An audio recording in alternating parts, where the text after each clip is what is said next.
Episode की starting में हमें एक पास्ट सीन दिखाया जाता है जहां पर जिन मैन एक कोर्ट के अंदर होता है और प्रोसिक्यूटर उसे पूछ रहा होता है कि क्या तुमने डिफेंडेंट को लोगों को मारते हुए देखा था। और तभी जिन मैन जेल में एक आदमी को भी देख रहा होता है जो कि स्माइल करता है। फिर हमें वो सीन दिखाया जाता है जब जिन मैन जियान के साथ घर पर होता है और जिन मैन के पास जून चोल का कॉल आता है। जिन मैन कहता है तुम्हें मेरा नंबर कैसे मिला। जून चोल कहता है कि अभी ये मैटर नहीं करता, मैटर ये करता है कि बेल जिंदा है और वो सोंगजू के साथ तुम्हारी मॉम के फ्यूनरल पर गया है। ये सुनकर जिनमैन काफी चौंक जाता है और वो अपने फ्रेंड हुंडा को मैसेज करके कहता है कि बेल अभी जिंदा है और तुम जियान का ख्याल रखना, मैं अपनी फैमिली को बचाने के लिए जा रहा हूँ। फिर वो अपने भाई और भाभी को बचाने के लिए निकल पड़ता है और तभी रास्ते में एक लेडी उसकी गाड़ी रुकवाती है और कहती है कि मेरा फोन काम नहीं कर रहा है। लेकिन जिनमैन बहुत ही ज्यादा जल्दी में होता है और तभी पीछे से कोई ट्रक आकर उसकी गाड़ी को ठोक देता है और ट्रक में से बहुत से लोग निकलते हैं जो कि जिनमैन की गाड़ी को शूट करने लगते हैं। फिर सीन शिफ्ट होता है प्रेजेंट में जहां पर मीनहाई एक एक करके उन सभी लोगों से फाइट कर रही होती है और वो अपनी चालाकी और सूझबूझ से सभी लोगों को मार डालती है। फिर हम उसे लड़के को देखते हैं जिसने कि जोंग मिन और जियान के ऊपर बंदूक तानी हुई होती है और वो उन्हें हाथों में हथकड़ी डालने के लिए कह रहा होता है। लेकिन तभी जियान चालाकी से उसे पकड़ लेती है और बेहोश कर देती है। फिर सीन शिफ्ट होता है पास्ट में। हम जियान को एक लड़के के साथ देखते हैं जिसका नाम जियून होता है और वो दोनों एक दूसरे को लाइक करते हैं। वो पिंग पोंग पर बैठे होते हैं और साथ में काफी खुश होते हैं। फिर जियून जियान को घर छोड़ता है लेकिन अंदर जाने से पहले वो जियान को कहता है क्या तुम ऐसे ही अंदर चली जाओगी, और वो जियान को किस करने के लिए उसकी तरफ बढ़ता है। लेकिन तभी जिन मैन दरवाजा खोल देता है और उसे कहता है क्या तुम्हें पता नहीं है कि स्मोक करना और बिना लाइसेंस से मोटर बाइक चलाना इलीगल है। तो वो कहता है कि हाँ। जिन मैन कहता है चलो मुझे अपना लाइसेंस दिखाओ, लेकिन वो कहता है कि आज तो मैं लेकर ही नहीं आया और वो डर के मारे वहां से चला जाता है। और जिन मैन जियान को कहता है देखा ना तुमने, उसने मुझे हेलो करने के लिए अपना सर भी नहीं झुकाया। फिर हम जियान को एक कैफे में काम करते हुए देखते हैं। वहाँ पर एक लड़की जिसका नाम मिनसुक होता है अपने फ्रेंड्स के साथ बैठी होती है और गॉसिप्स कर रही होती है और कह रही होती है कि जियान दो पार्ट टाइम जॉब करती है और वो घर पर अपने अंकल के साथ अकेली रहती है। तो लड़के कहने लगते हैं पता नहीं वो उसका अंकल है या कहीं उसका लवर ही तो नहीं है। और तभी उसी रेस्टोरेंट में जियून भी आ जाता है लेकिन जियान को देखकर वो वहाँ से चला जाता है। फिर जियान घर जाकर जिनमैन को कहती है कि आपको मिनसुक और मेरे टीचर के साथ ऐसा नहीं करना चाहिए था। जिनमैन कहता है कि देखो पहली बात मिनसुक ने मेरी घड़ी चुराई थी, बाद में उसने सॉरी बोलकर मुझे दे दी थी, लेकिन फिर भी दूसरे स्कूल में ट्रांसफर करवाना जायज था। और तुम्हारा ट्यूटर जो कि तुम्हें काफी बुरे तरीके से देखता था और यहाँ से निकालने के बाद हफ्ते बाद उसे अरेस्ट भी कर लिया था क्योंकि उसने किसी और के साथ छेड़खानी की थी। और भला मेरे अलावा तुम्हारी चिंता कौन करेगा, तो मुझे ही तुम्हारी प्रोटेक्शन का ध्यान रखना पड़ेगा ना। जियान कहती है कि वो तो ठीक है, लेकिन अब मुझे यहाँ पर रहकर ऐसा लग रहा है जैसे कि आपने मुझे जेल में बंद कर दिया। मैं भी अपने फ्रेंड्स के साथ घूमना चाहती हूँ, डेट पर जाना चाहती हूँ, क्या मैं ऐसा नहीं कर सकती।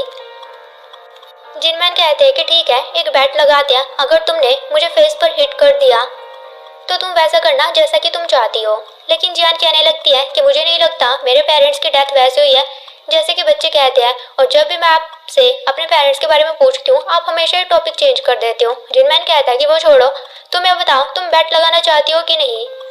फिर जियान जिनमैन को हिट करने की कोशिश करती है लेकिन वो ऐसा नहीं कर पाती। फिर अगले दिन हम जियान को पीसैन के साथ काम करते हुए देखते हैं और वहाँ पर जिनमैन भी होता है।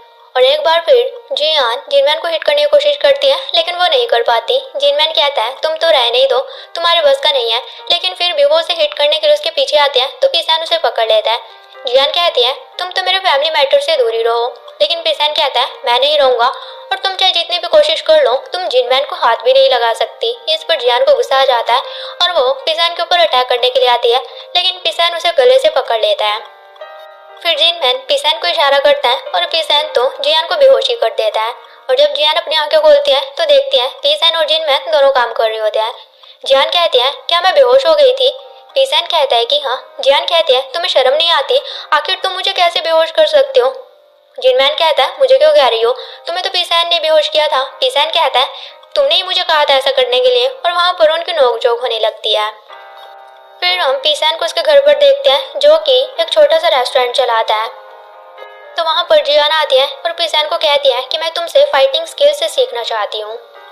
पीसैन कहता है लेकिन तुम्हें इसकी क्या जरूरत है।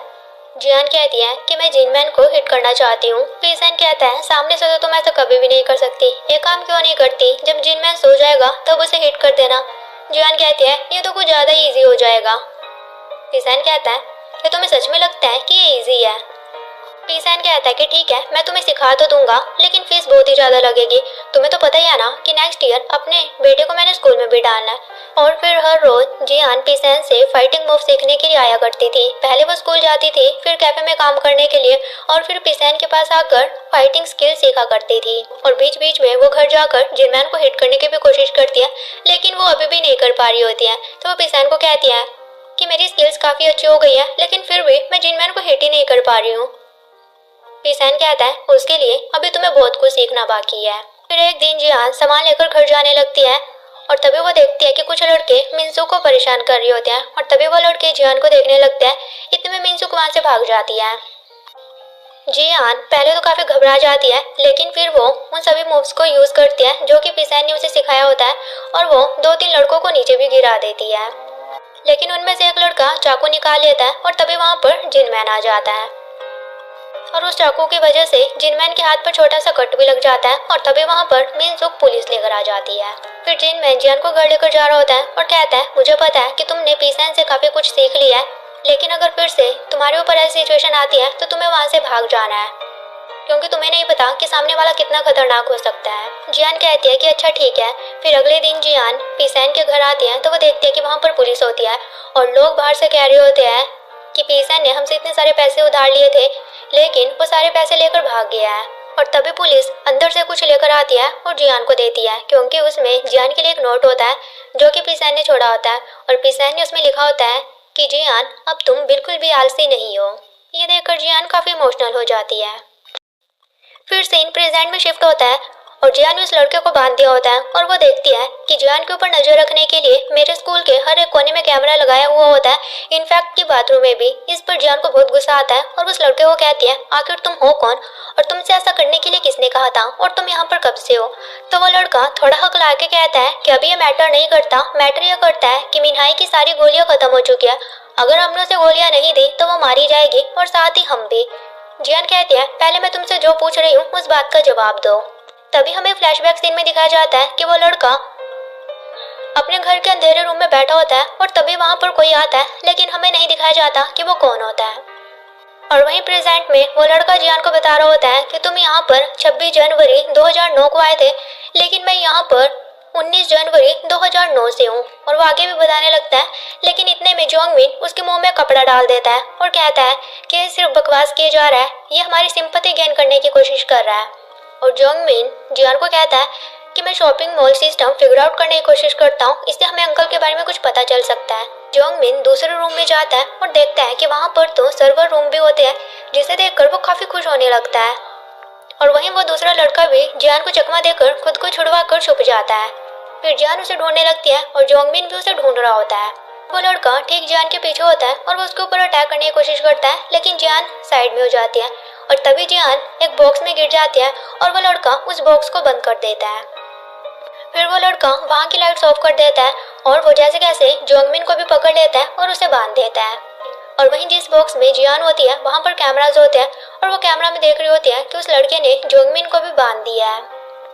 उसके बाद वो जियान से कांटेक्ट करता है, और जियान को कहता है कि सेकंड ड्रॉअर में तुम्हें एक बुक मिलेगी। तो जियान उसे निकालती है, और वो मर्दी हेल्प वेबसाइट को लेकर होती है। उसमें कुछ रूल्स होते हैं जो कि वो लड़का जियान को बता रहा होता है, और उसमें लिखा होता है कि अगर किसी कारण से जिनमैन गायब हो जाता है या वो मर जाता है तो मर्दी हेल्प को जियान संभालेगी, और मर्दी हेल्प की रिस्पॉन्सिबिलिटी जियान को अच्छी तरह से हैंडल करनी पड़ेगी। और साथ ही वो कहता है कि मर्दी हेल्प एम्प्लॉय होने के नाते मैं तुम्हें प्रोटेक्ट करने के लिए कुछ भी कर सकता हूँ, और तुम जैसा कहोगी मैं बिल्कुल वैसा ही करूँगा। और वो जियान को कहता है कि अब तुम बताओ क्या तुम मर्दी हेल्प की रिस्पॉन्सिबिलिटी लेने के लिए रेडी हो। अगर रेडी हो तो वहाँ पर पेन और पेपर है, उस पर साइन करो। तो जियान उस पर साइन कर देती है और कहती है कि हाँ मैं सहमत हूँ। और फिर वो उसे वहाँ से बाहर निकालने के लिए कहती है, तो वो लड़का जियान को वहाँ से बाहर निकालता है, और फिर वो उसे जोंगमिन को भी खोलने के लिए कहती है, लेकिन वो मना कर देता है। जियान कहती है तुमने कहा था ना तुम बिल्कुल वैसा ही करोगे जैसा कि मैं करने के लिए कहूँगी। तो वो कहता है कि मैं सब कुछ करने को तैयार हूँ, लेकिन ये नहीं करूँगा क्योंकि इसके पीछे एक रीज़न है। जियान कहती है कि वो क्या है। तो वो लड़का कहता है क्योंकि जिनमैन की जान जोंगमिन की वजह से ही गई है। ये सुनकर जियान काफी चौंक जाती है, लेकिन वो लड़का जोंगमिन को खोल देता है, और जैसे ही वो खुलता है वो उस लड़के को मारना स्टार्ट कर देता है। इस पर जियान जोंगमिन के ऊपर अपनी गन तान देती है, तो जोंगमिन कहता है क्या तुम्हें इस लड़के के ऊपर भरोसा है? ये झूठ कह रहा है, ऐसा कुछ भी नहीं है। क्या तुम भूल गई थोड़ी देर पहले मैं तुम्हारे साथ ही था और मैं खुद मरते मरते बचाऊं? लेकिन वो लड़का कहने लगता है कि जिनमैन कभी भी सुसाइड नहीं कर सकता, इसी ने जिनमैन को मारा है। तो जोंगमिन जियान को कहता है आखिर तुम इस लड़के के ऊपर कैसे भरोसा कर सकती हो? मैंने तो तुम्हारी कितनी हेल्प की है, तुम्हारे अंकल के फ्यूनरल पर भी हेल्प की थी और अभी अभी मैं तुम्हारे साथ ही था, मैं खुद तुम्हारे साथ मरते मरते बचाऊं और मिन्हाई ने तो मुझे इंजेक्ट भी कर दिया था। लेकिन वो लड़का कहने लगता है कि जिनमैन सुसाइड नहीं कर सकता, तुमने ही उसे मारा है और जब उनका फ्यूनरल था तुमने सभी एविडेंस खत्म कर दिए थे। इस पर जोंगमिन जियान को कहता है आखिर तुम खुद सोचो, मैंने ही तुम्हें वो फोन ढूंढ कर दिया था और उस फोन की वजह से आज हमारे साथ यह सब कुछ हो रहा है। तो वो लड़का जियान को कहता है अगर तुम्हें मेरे ऊपर भरोसा नहीं है तो कंप्यूटर पर 0404 फाइल को ओपन करो, तुम्हें सब कुछ पता चल जाएगा। तो जियान उसे क्लिक करने लगती है, लेकिन जोंगमिन उसे रोक लेता है और कहता है कि इसकी बात के ऊपर भरोसा मत करो, अगर तुमने इसके ऊपर क्लिक किया यहाँ के सारे दरवाजे ओपन हो जाएंगे और वो लोग अंदर आकर हमें मार डालेंगे। लेकिन वो लड़का कह रहा होता है कि ऐसा कुछ भी नहीं है और जियान तो पूरी तरह से कंफ्यूज हो चुकी होती है कि आखिर इन दोनों में से कौन सच कह रहा है। फिर जियान एक पास्ट सीन को याद करती है, उसके पास कैट होती है और जिनमैन उसे कह रहा होता है कि अगर तुम इस कैट को पालना चाहती हो तो पाल सकती हो, ये तुम्हारे ऊपर है, लेकिन अगर कभी ये कैट मर जाती है तो तुम्हें अपनी सैडनेस की रिस्पॉन्सिबिलिटी खुद ही लेनी पड़ेगी। और ये बात सिर्फ कैट के लिए नहीं है, अगर लाइफ में तुम्हें कुछ चूज करना हो तो उसकी रिस्पॉन्सिबिलिटी टोटली तुम्हारे ऊपर है। और वहीं प्रेजेंट में हम देखते हैं कि जियान उस फाइल को क्लिक नहीं करती और वो देख रही होती है कि मिन्हाई की सारी गोलियां खत्म हो गई हैं। तो उस लड़के को कहती है कि कुछ गोलियां और मेडिसिन मिन्हाई को दे दो। लेकिन वहां जाने से पहले वो लड़का जियान को एक चश्मा देता है और कहता है कि ये तुम्हारे लिए गिफ्ट है। ये बोलकर वो वहां से चला जाता है और जब वो मिन्हाई के पास जाता है तो मिन्हाई उसके ऊपर गन तान देती है और कहती है कि तुम कौन हो। तो वो अपना मास्क उतारता है तो मिन्हाई कहती है तुम्हें देखे हुए तो काफी टाइम हो गया, तुम तो काफी बड़े हो गए हो। और वहीं जियान जोंगमिन को कह रही होती है कि तुम ठीक तो हो ना, और तभी जोंगमिन जियान को हक कर लेता है और कहता है कि मुझे चूज करने के लिए थैंक यू। जियान उसे पीछे करने की कोशिश करती है, लेकिन जोंगमिन उसे छोड़ता ही नहीं और कहता है क्या तुम्हें पता है कि उन लड़कों में से मैं भी एक हूँ जिसने कि तुम्हें स्टोरेज रूम में बंद किया था। और साथ ही वो उसे इंजेक्ट कर देता है और जियान के ऊपर उस इंजेक्शन का असर होने लगता है। तो जियान जोंगमिन को कहती है कि आखिर तुम हो कौन। इस पर जोंगमिन स्माइल करने लगता है और इसी के साथ ही एपिसोड खत्म हो जाता है। सो गाइस अब मिलते हैं नेक्स्ट एपिसोड के साथ। Till then take care, bye bye.